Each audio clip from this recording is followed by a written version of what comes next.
श्री कृष्णं वंदे जगद्गुरु। इदम श्री सद्गुरुवे नमः। वाग में एक युग दृष्टा का जीवन दर्शन, अध्याय 7, ऑडियो 93। पिछले ऑडियो में हमने बहुत ही एक गहन चर्चा हुई, एक गहन भावना भीतर प्रकट हो गई, जहाँ परम पूज्य गुरुदेव के आध्यात्मिक दर्शन और उनकी जीवन साधना के महत्वपूर्ण सूत्रों पर गुरुदेव ने प्रकाश डाला। परम पूज्य गुरुदेव ने ये स्पष्ट करके कहा कि सच्ची उपासना केवल कर्मकांड तक सीमित नहीं है, बल्कि वह स्वयं को ईश्वर के प्रति पूर्ण समर्पण करने की एक गहरी प्रक्रिया है। परम पूज्य गुरुदेव के अनुसार मनुष्य को भगवान से कुछ भी मांगने के बजाय उनके अनुशासन और निर्देशों को अपने जीवन में उतारना चाहिए, ताकि वह नर से नारायण बन सके। गुरुदेव ने उपासना, साधना और आराधना के समन्वय को आत्मिक प्रगति का आधार बताया, जो साधक के व्यक्तित्व में प्रज्ञा, निष्ठा का संचार करती है। हमें यह समझ में आया कि भक्त और भगवान के एकात्म भाव को विभिन्न प्रतीकों के माध्यम से किस तरह अपने अंतरंग का परिवर्तन किया जा सकता है। इस क्रम में हमने उपासना के आयाम को बहुत गहराई से समझा और उपासना के आयाम के आधार पर हम अपनी जीवन शैली कैसी बना सकते हैं, भगवान से वो एक ऐसा वाला संवाद कैसे हो सकता है जहां बस पूरी तरह हम प्रकाश में हो जाएं, उसमें और मुझ में कोई भेद ना रह जाए। इसी क्रम में आज हम साधना को पढ़ने जा रहे हैं। उपासना का सही स्वरूप समझ लिया, अब जीवन साधना जो कभी असफल नहीं हुई। बालक की तरह मनुष्य सीमित है, उसे असीम क्षमता उसके सुसंपन्न सृजेता भगवान से उपलब्ध होती है, पर यह सशर्त है। छोटे बच्चे वस्तुओं का सही उपयोग नहीं जानते, ना उनकी संभाल रख सकते, इसलिए उन्हें दुलार में जो मिलता है हल्के दर्जे का होता है। गुब्बारे, झुनझुने, सीटी, लेमन जूस, इस तरह की विनोद वाली वस्तुएं ही मांगी और पाई जाती हैं। प्रौढ़ होने पर लड़का घर की जिम्मेदारियां समझता और निभाता है, फलतः बिना मांगे उत्तराधिकार का हस्तांतरण होता जाता है।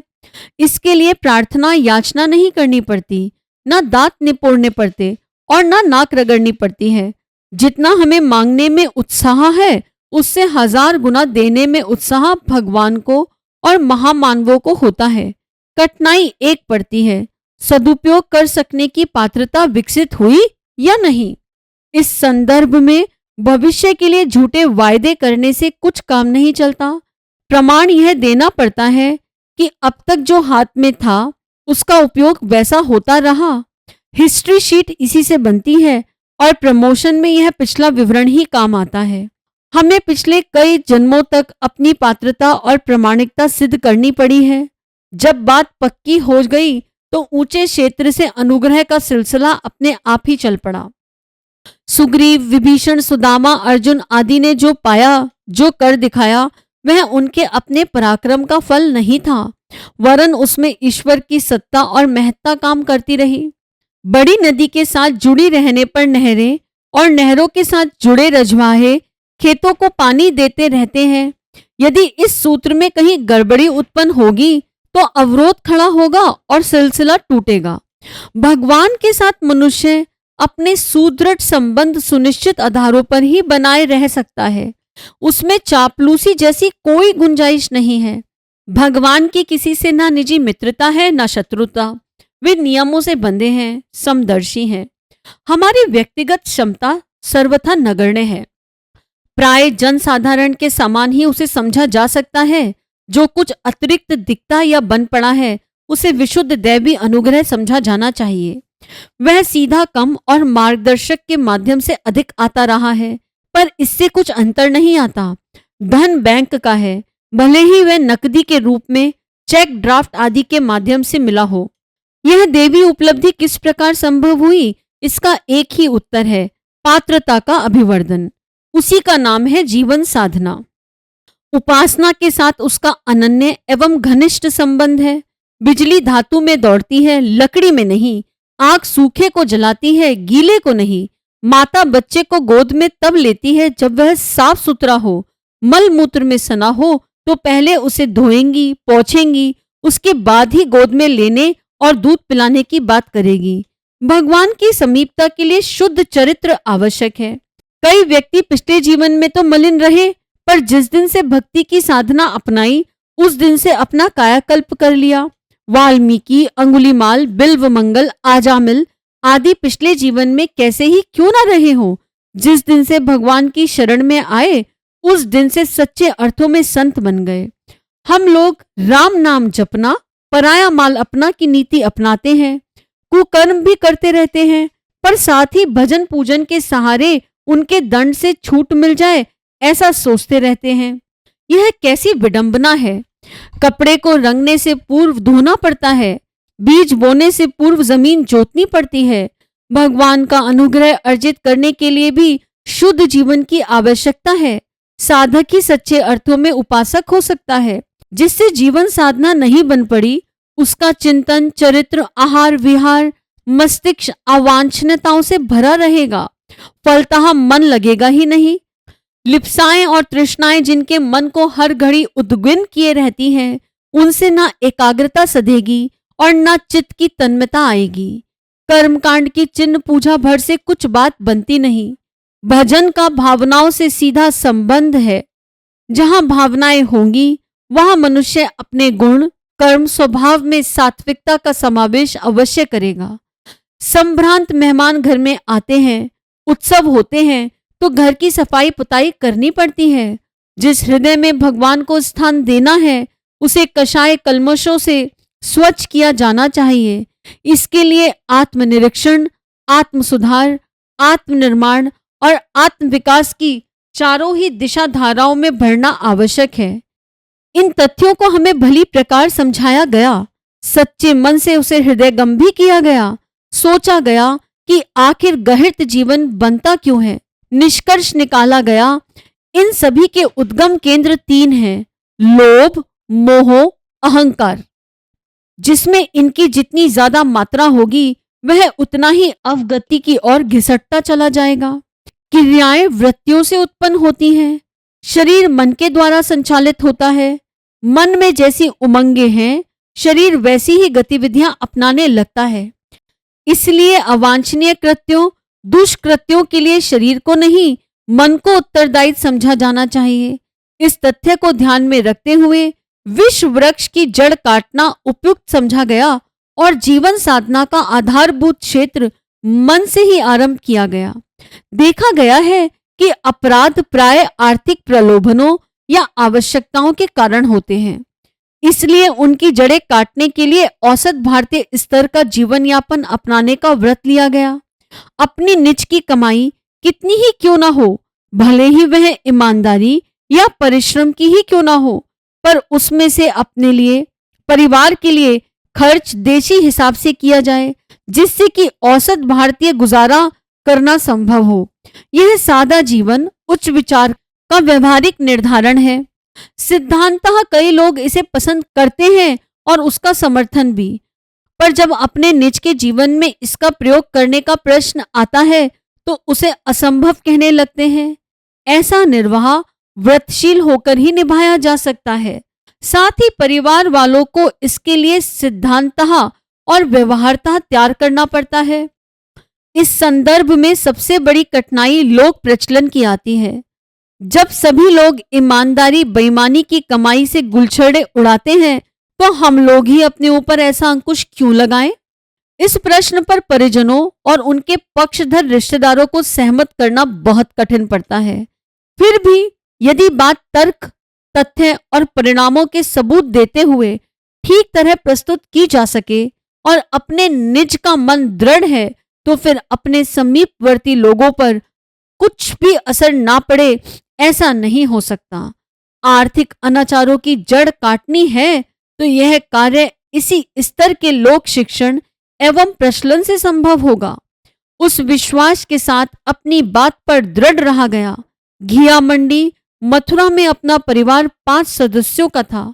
तब उसका औसत खर्च 1971 में हरिद्वार जाने तक 200 रुपये मासिक नियमित रूप से बनाया रखा गया। मिलजुल कर मितव्यता पूर्वक लोगों से भिन्न अपना अलग स्तर बना लेने के कारण यह सब मजे में चलता रहा। यूं आजीविका अधिक थी, पैतृक संपत्ति से पैसा आता था, पर उसका व्यय घर में अन्य संबंधी परिजनों के बच्चे बुलाकर उन्हें पढ़ाते रहने का नया दायित्व ओढ़कर पूरा किया जाता रहा। दुर्गुणों दुर्व्यसनों के पनपने लायक पैसा बचने ही नहीं दिया गया और जीवन साधना का एक महत्वपूर्ण पक्ष सरलता पूर्वक निपटा रहा। मोह परिवार को सजाने, सुसंपन्न बनाने, उत्तराधिकार में संपदा छोड़ मरने का होता है। लोग स्वयं विलासी जीवन जीते हैं और वैसी ही आदतें बच्चों को भी डालते हैं। फलतः अपव्यय का सिलसिला चल पड़ता है और अनीति की कमाई के लिए अनाचारों के विषय में सोचना और प्रयास करना होता है। दूसरों के पतन व अनुभवों से लाभ उठाया गया और उस चिंतन तथा प्रचलन का घर में प्रवेश नहीं होने दिया गया। इस प्रकार अपव्यय भी नहीं हुआ, दुर्गुण भी नहीं बढ़े, कुप्रचलन भी नहीं चला, सुसंस्कारी परिवार विकसित होता चला गया। तीसरा पक्ष अहमता का है। शेखी खोरी, बड़प्पन, ठाट बाट, सच धज, फैशन आदि में लोग ढेरों समय और धन खर्च करते हैं। निजी जीवन तथा परिवार में नम्रता और सादगी का ऐसा ब्राह्मणोचित माहौल बनाए रखा गया कि अहंकार के प्रदर्शन की कोई गुंजाइश नहीं थी। हाथ से घरेलू काम करने की आदत अपनाई गई। माता जी ने मुद्दतों हाथ से चक्की पीसी है। घर का तथा अतिथियों का भोजन तो वे मुद्दतों से बनाती रही हैं। घरेलू नौकर की आवश्यकता तो तब पड़ी जब बाहरी कामों का असाधारण विस्तार होने लगा और उनमें व्यस्त रहने के कारण माता जी को उसमें समय दे सकना संभव नहीं रह गया। यह अनुमान गलत निकला कि ठाट बाट से रहने वालों को बड़ा आदमी समझा जाता है और गरीबी से गुजारा करने वाले उद्योगिन, अभागे, पिछड़े पाए जाते हैं। हमारे संबंध में यह बात कभी लागू नहीं हुई। आलस्य और अयोग्यतावश गरीबी अपनाई गई होती तो अवश्य वैसा होता, पर स्तर उपार्जन योग्य होते हुए भी यदि सादगी का हर पक्ष स्वेच्छापूर्वक अपनाया गया है तो उसमें सिद्धांतों का परिपालन ही लक्षित होता है। जो भी अतिथि आए, जिन भी मित्र संबंधियों को रहन सहन का पता चलता रहा, उनमें से किसी ने भी इसे दरिद्रता नहीं कहा, वरन ब्राह्मण परंपरा का निर्वाह ही माना। मिर्च ना खाने, खड़ाऊ पहनने जैसे एकाध उपकरण सादगी के नाम पर अपनाकर लोग सात्विकता का विज्ञापन भर करते हैं। वस्तुतः आध्यात्मिकता निभती है सर्वतोमुखी संयम और अनुशासन से। उनमें समग्र जीवनचर्या को ब्राह्मण जैसी बनाना एवं अभ्यास में उतारने के लिए सहमत करना होता है। यह लंबे समय की और क्रमिक साधना है। हमने इसके लिए अपने को साधा और जो भी अपने साथ जुड़े रहे उन्हें यथासंभव सधाया। संचित कुसंस्कारों का दौर हर किसी पर चढ़ता रहता है। काम, क्रोध, लोभ, मोह, मद, मत्सर अपनी उपस्थिति का परिचय देते रहे, पर उन्हें उभारते ही दबोच लिया गया। बेखबर रहने, देर गुजर करने से ही वे पनपते और कब्जा जमाने में सफल होते हैं। वैसा अवसर जब जब आया उसे खदेड़ दिया गया। गुण, कर्म, स्वभाव तीनों पर ध्यान रखा गया कि इसमें साधक के अनुसार सात्विकता का समावेश है या नहीं। संतोष की बात है कि इस आंतरिक महाभारत को जीवन भर लड़ते रहने के कारण अब चलते समय अपने को विजयी घोषित कर सके। जन्मतः सब अनगढ़ होते हैं। जन्म जन्मांतरों के कुसंस्कार सभी पर न्यूनताधिक मात्रा में लदे होते हैं। वे अनायासी हट या भाग नहीं जाते। गुरु कृपा या पूजा पाठ से भी यह प्रयोजन सिद्ध नहीं होता। उनके समाधान का एक ही उपाय है, जूझना। जैसे ही कुविचार उठे, उनके प्रतिपक्षी सद्विचारों की सेना को पहले से ही प्रशिक्षित कटिबद्ध रखा जाए और विरोधियों से लड़ने के लिए छोड़ दिया जाए। जड़ जमाने का अवसर ना मिले तो कुविचार या कुसंस्कार बहुत समय तक ठहरते नहीं। उनकी सामर्थ्य स्वल्प होती है। वे आदतों और प्रचलनों पर निर्भर रहते हैं, जबकि सद्विचारों के पीछे तर्क, तथ्य, प्रमाण, विवेक आदि अनेकों का मजबूत समर्थन रहता है। इसलिए शास्त्रकार की उक्ति ऐसे अवसरों पर सर्वथा खरी उतरती है, जिसमें कहा गया है कि सत्य ही जीतता है, असत्य नहीं। इसी बात को यूं भी कहा जा सकता है कि परिपक्व किए गए सुसंस्कार ही जीतते हैं, आधार रहित कुसंस्कार नहीं। जब सर्कस के रीछ वानरों को आश्चर्यजनक कौतुक कुतूहल दिखाने के लिए प्रशिक्षित किया जा सकता है, तो कोई कारण नहीं कि अनगढ़ मन और जीवन क्रम को संकल्पवान साधनों के हंटर से सुसंस्कारी ना बनाया जा सके। इतना डीप है ये, इतना ज़्यादा डीप है। और फिर बात ये आती है कि इसको करना कैसे है। ये तो समझ में आ रहा है कि क्या करना है, पर कैसे करना है। और इस क्रम में इस बात को साझा करना एक नैतिक कर्तव्य, कर्म और जिम्मेदारी दिखाई पड़ती है कि परम पूज्य गुरुदेव की जन्म शताब्दी पर जो प्रवचन, जन्म शताब्दी पुस्तक माला जिसे हम JSPM कहते हैं, जो प्रवचनों की 100 किताबों की सीरीज आई है, उसमें गुरुदेव ने बहुत गहराई से इन सब तथ्यों को बताया है, क्या करना है के साथ कैसे करना है। श्रीप्रिया काउंसलिंग चैनल पर आपको ये 100 किताबों का सरल स्वाध्याय मिलेगा और इतना जीवन में परिवर्तन आएगा। उसमें भी जो गुरुदेव ने आत्मविकास के 4 चरण बताए, आपको जन्म शताब्दी पुस्तक माला 77 में उनकी पूरी डिटेलिंग मिलेगी कि ये होना कैसे है, ये करना कैसे है। फिर परम पूज्य गुरुदेव जो भी इसमें बता रहे हैं, उसमें एक जन्म शताब्दी पुस्तक माला 55 जीवन साधना करें देवता बने, वो समझ में आ जाएगी कि किस तरह जीवन साधना की जाती है, क्या क्या उसका तरीका है और क्या क्या वहां भावनाएं छुपी होनी चाहिए। तो इन 2 किताबों का, और बाकी तो 100 हैं, और हर किताब में इस देह को, इस आत्मा को तो एक नया सूत्र मिला ही है। क्योंकि स्वाध्याय की दृष्टि हमेशा ऐसी रहती थी, स्व का अध्ययन, क्या गलत हो रहा है, कहाँ पर पैनी दृष्टि रखनी है, कैसे पैनी दृष्टि रखनी है, तो वो एक दृष्टि से पढ़ा गया है। तो उससे पढ़ा गया है तो अपने नवनिर्माण में बहुत हेल्प हुई है। आगे इवॉल्व तो बहुत होना है क्योंकि ये एक अनंत यात्रा है और परम पूज्य गुरुदेव का साथ है, उनका सानिध्य है, उनका प्रेम है और गुरु कृपा है, तो सब कुछ हो जाएगा। लेकिन हमें क्या करना है, बस वो सैनिक तैयार रहने चाहिए। तो उस क्रम में ये समझ में आया कि अगर अपने ऊपर जब अगर हम शावर चला दें अपने सिर पर, तो मैल अपने आप हट जाएगा ना शरीर का। तो स्वाध्याय और जप रूपी शावर को चलाए रहो। स्वाध्याय करेंगे तो दिमाग अपने आप नीट एंड क्लीन होता रहेगा, वो विचार अंदर में बैठ जाएंगे और जब भी कोई कुविचार आएगा वो नया विचार बोल पड़ेगा। और जप नियमित रूप से, लेकिन कौन सा जप, जो पिछले ऑडियो में बताया गया, उस भावना से उपासना वो नियमित करते रहो तो कुविचार अपनी जड़ें हटा देते हैं, छोड़ देते हैं और सद्विचार उसकी जगह बना ही लेते हैं। ये एक प्रक्रिया है जो कालांतर में घटित होगी।